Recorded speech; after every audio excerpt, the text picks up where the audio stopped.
Harapin mo lahat ng pagsubok na darating at magtiwala ka sa sarili mong kakayahan.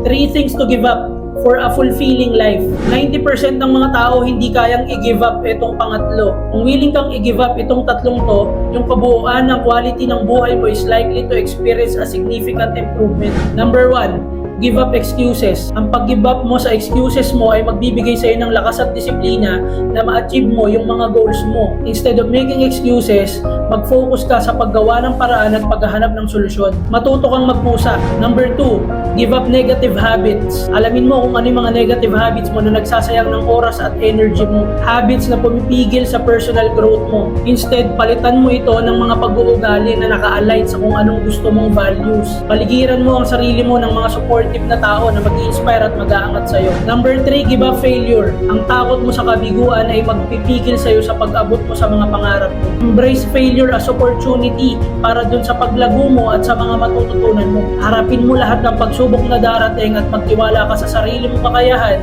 at sarili mong abilidad.